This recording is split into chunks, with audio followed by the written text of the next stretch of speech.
Assalamu alaikum class. Today we will learn the last chapter of the first term, that is work, power and energy. This chapter is very conceptual and very easy at the same time. Let's start with the term work. What is called work in physics?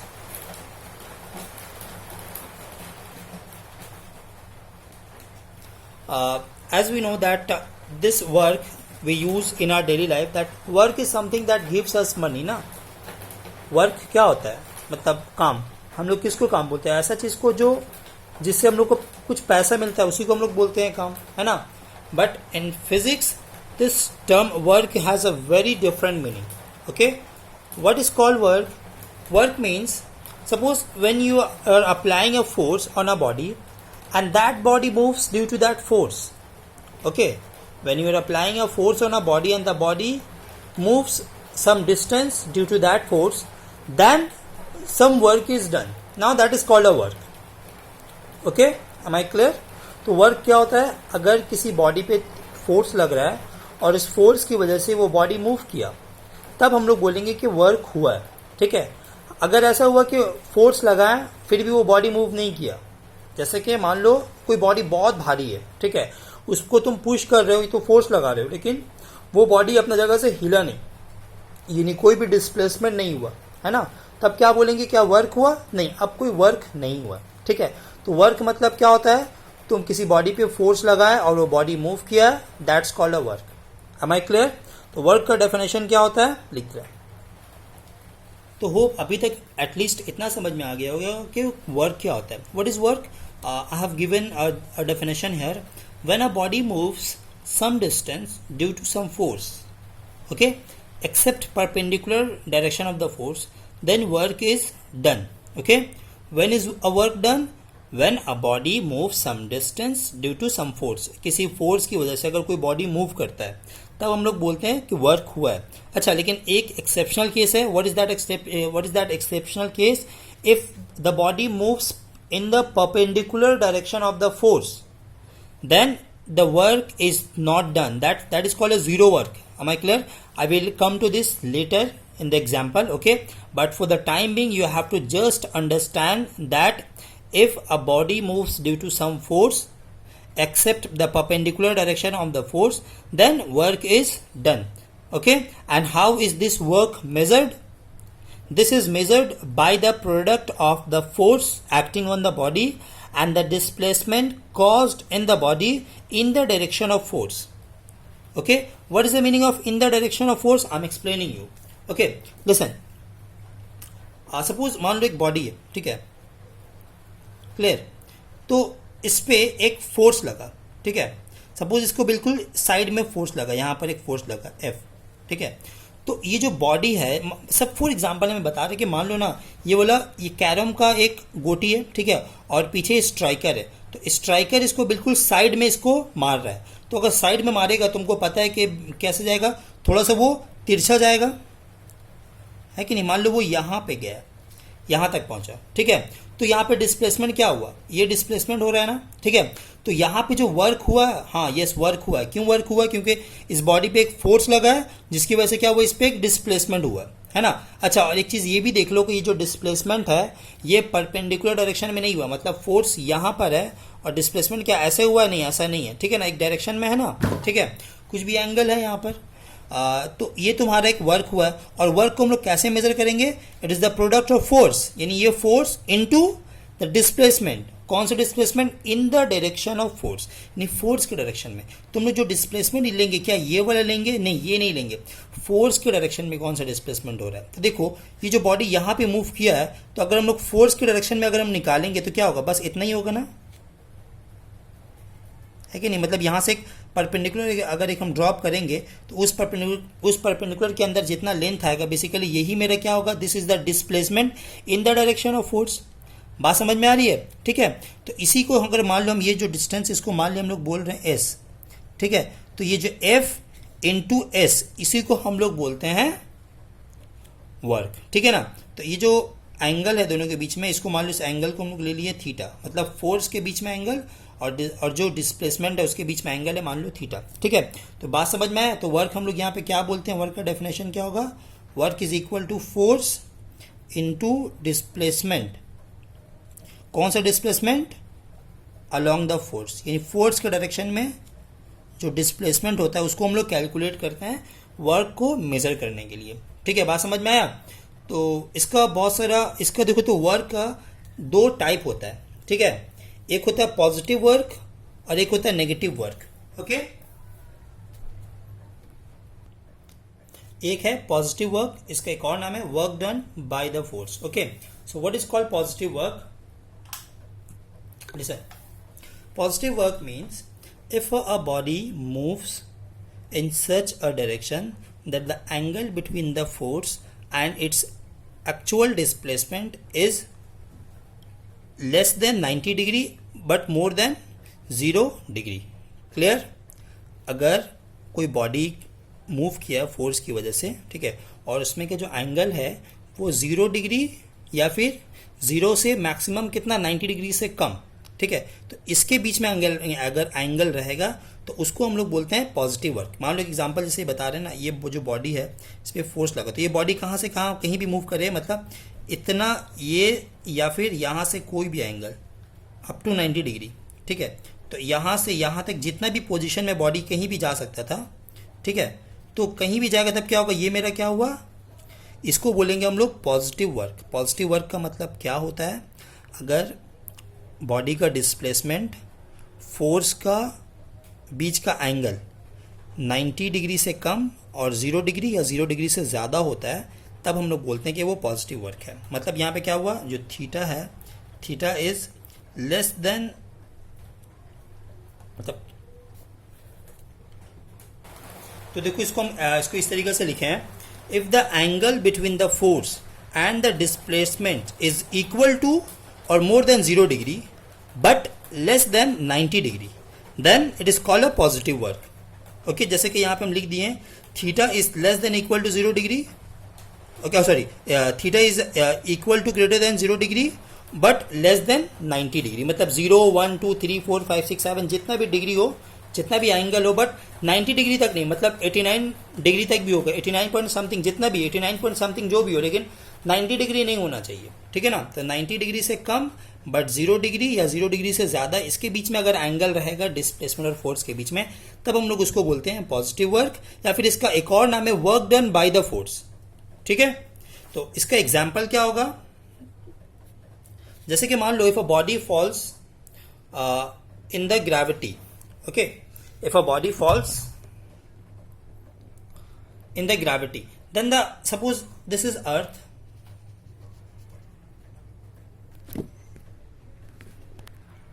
suppose this is earth and a body is, okay, and a body, suppose a ball is falling like this, okay.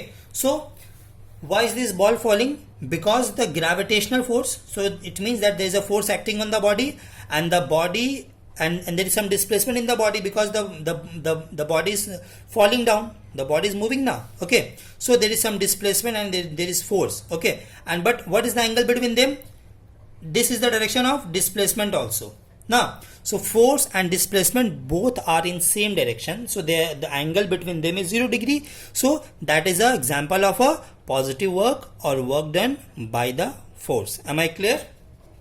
So I have written the example, when a body falls freely under gravity, okay, here theta is equal to 0 degree, okay. Am I clear? So this is example of positive work.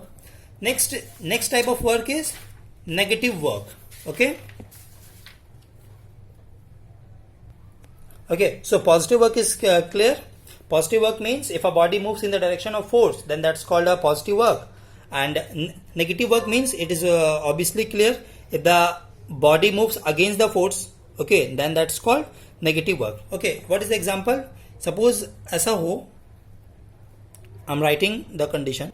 So what is called negative work, if the angle between the force and the displacement is more than 90 degree but less than or equal to 180 degree, then that's called a negative work, okay. Am I clear?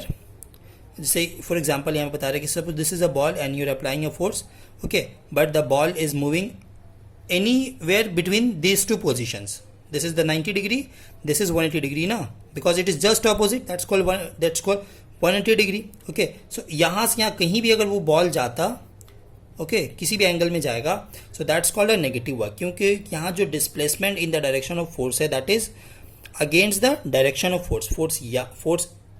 Force इस direction में लग रहा है और जो displacement in the direction of force है वो opposite में है ना, तो that's called it's a negative work. इसका एक और नाम क्या है, work done against the force. Simply इसको डेफिनेशन तुम ऐसा भी बोल सकते हो कि if the displacement of a body is opposite to the applied force then that's called a negative work. Am I clear? यानी यहाँ पे अगर हम लिखना चाहेंगे तो इसको हम लोग कैसे लिखेंगे, angle is more than 90 degree but less than equal to 180 degree, मतलब 180 डिग्री होने भी से होगा, ठीक है, या फिर उससे कम भी, मतलब 179 178, बट कहाँ तक कम होते थे, कहाँ तक, 90 के बाद, मतलब 90.1 90.2, मतलब बिल्कुल 90 भी नहीं होना चाहिए, ठीक है ना. 90 से थोड़ा सा भी ज़्यादा अगर होगा तब हम लोग क्या बोलेंगे, तभी भी वो नेगेटिव वर्क के कैटेगरी में आएगा, ठीक है. कितना तक, मैक्सिमम 180 डिग्री तक, ठीक है. बात समझ में आ रहा है? That's called a negative work, that's also called a work done against the force. Simple इसका डेफिनेशन ये भी बोल सकते हैं, if a body moves against the direction of force और opposite to the force then that's called a negative work. इसका example क्या होगा, फॉर एग्जाम्पल ये अर्थ है, एक बॉल को तुम ऊपर में थ्रो कर रहे हो, ठीक है, तो जब तक वो बॉल हवा में है, ठीक है, तो उस बॉल पे फोर्स क्या लग रहा है, उस बॉल पे फोर्स किस डायरेक्शन में लग रहा है. तो तुम बोलोगे सर हम तो उसको ऊपर की तरफ उसको थ्रो किए तो फोर्स ऊपर की तरफ है, नहीं, जब तक वो हवा में है, अब तो तुम्हारे हाथ में कांटेक्ट में नहीं रहा, नहीं, अब तो तुम्हारा हाथ का फोर्स नहीं लग रहा है ना, तो अब जब तक वो हवा की तरफ ऊपर जा रहा है तो उसमें कौन सा फोर्स है, उस पर अभी भी वही ग्रेविटी का फोर्स है, मतलब फोर्स क्या है, नीचे लग रहा है, लेकिन इसका डिस्प्लेसमेंट कहाँ पे हो रहा है, बॉल ऊपर जा रहा है ना, ऊपर जाके फिर स्लो होते होते फिर रुक के वापस नीचे ही आएगा, वो अलग बात है, लेकिन वो जब तक ऊपर जा रहा है तब तक तो उसका डिस्प्लेसमेंट और फोर्स ऑपोजिट हो रहा है ना, तभी क्या होगा, तुम्हारा नेगेटिव वर्क हो जाएगा, ठीक है. So what is its example, when a body moves freely against the gravity then this is an example of a negative work. Am I clear? Okay, and the last, and this is not the kind of work I am giving in a extra point, one is called no work force. What is called no work force? It is that force which is not doing any work. Simple thing. Okay, so what is its meaning? It means that if a force acts in a body in such a way then the displacement in the body is 90 degree or there is no displacement at all. For example, you are pulling or pushing a wall, okay, so you are applying a force but the wall is not moving now, there is no displacement in the wall, so what is that force doing, is that force doing any work? No, this force is not doing any work, so this kind of force is called no work force. Okay, or we can also, so there is another example of no work force. What is that? If the displacement of the body is perpendicular to the force then that's also called a no work force, because that force is again not doing any work. Okay, so I've written the definition of no work force. If the displacement of a body is perpendicular to the force or if the body does not move at all due to the force then this kind of force is called no work force. Am I clear? तो work zero कब होता है, अगर displacement zero हुआ, मतलब body move किया ही नहीं, एक वो कंडीशन. दूसरा कंडीशन क्या है, अगर 90 डिग्री एंगल पे डिस्प्लेस किया बॉडी तभी वर्क क्या होगा, जीरो होगा, ठीक है. तो दोनों कंडीशन है. तो एक कंडीशन क्या हो रहा है, हम लिख दे रहे हैं थीटा 90 डिग्री, और दूसरा कंडीशन क्या हो रहा है, ये और में दूसरा कंडीशन है डिस्प्लेसमेंट जीरो. क्लियर? इसका एग्जाम्पल क्या होगा, तो पहला में से एग्जाम्पल दे थीटा 90 डिग्री, मतलब क्या हुआ, फॉर एग्जाम्पल तुम कोई सामान कैरी कर रहे हो, ठीक है, suppose for example you are carrying your school bag in your bag. Okay, so तो तुम यहाँ पे एक चीज़ देखोगे, तुम्हारा जो बैग है तुम सपोज इस डायरेक्शन में इसको लेके जा रहे हो, ठीक है, बट इसको तुम लेके जा रहे हो तो इसको किस फोर्स के अगेंस्ट में इसको लेके जा रहे हो, ग्रेविटी इसको नीचे टान रहा था ना, है कि नहीं, बट तुम इसको डिस्प्लेसमेंट इस डायरेक्शन में करवा रहे हो. तो बताओ यहाँ पे डिस्प्लेसमेंट और फोर्स के बीच में एंगल कितना हो रहा है, 90 डिग्री. तो क्या कोई वर्क हुआ, नहीं, कोई वर्क नहीं हुआ। मतलब अगर तुम स्कूल बैग को कैरी कर रहे हो एक हॉरिजॉन्टल प्लेन पे, हॉरिजॉन्टल मतलब सीढ़ी में जा रहे हो, सीढ़ी से उतर रहे हो, हम इसके बारे में बात नहीं कर रहे, बिल्कुल सीधा सपाट रास्ते में चल रहे हो, ठीक है, तब तुम्हारा वर्क क्या होगा, जीरो होगा। क्यों? क्योंकि displacement and the gravitational force both are in perpendicular direction. Okay, one more example I can give. For example, if a coolie is carrying some luggage of yours. Okay, so is the coolie doing any work according to physics? According to physics, that coolie is not doing any work because of the same logic. Okay, the angle between the gravitational force and the displacement by the coolie is 90 degrees. So the coolie is not doing any work according to physics, but in our daily life, that coolie is obviously doing some work. Okay, so you people should pay him. Am I clear? And from the second example we can give, if you are pushing a wall, then the wall is not moving, displacement is zero. Okay, so that's also so that force of yours is a no work force. Clear? Okay, so the formula of work is equal to force into displacement. Okay, S for displacement, you know na. Okay, so this is the formula you have to keep in your mind to solve the numericals. Now we will learn the units of work. Okay, what are the units of work? See, in the formula of work there is force, no? Okay, so I have taught you on the previous chapter that there are two types of units of force. One is called absolute unit of force and the second type is called gravitation unit of force. Okay, so whatever type of unit of force we use, okay, then again there will be same type of unit of work also. Okay, so if we are using the absolute unit of force, then the unit of work will come out to be absolute unit of work. Okay, if we are using the gravitational unit of force, then the unit of work will come out to be the gravitation unit of work. Okay, so first we will learn about the absolute unit of work. Okay, how to find this? Listen, the formula of work is force into displacement. Now first let's start with the CGS unit. Okay, first let's start with the CGS unit. Put the CGS value in absolute system. Okay, what is the unit of force in CGS system? In absolute unit it is dyne. And what about displacement? In CGS it is centimeter na. Okay, so dyne into centimeter, this is the unit of work in absolute system in CGS unit. Am I clear? Acha, so this dyne into centimeter is generally called as erg. Okay, मतलब dine into centimetre के बदले में हम लोग क्या word use करते हैं? अर्ग। बात समझ में आया? हम फिर से बता रहे, ध्यान दो, एब्सोल्यूट यूनिट हम जो मतलब देखो, वर्क का यूनिट दो टाइप का होता है। क्यों दो टाइप का होता है?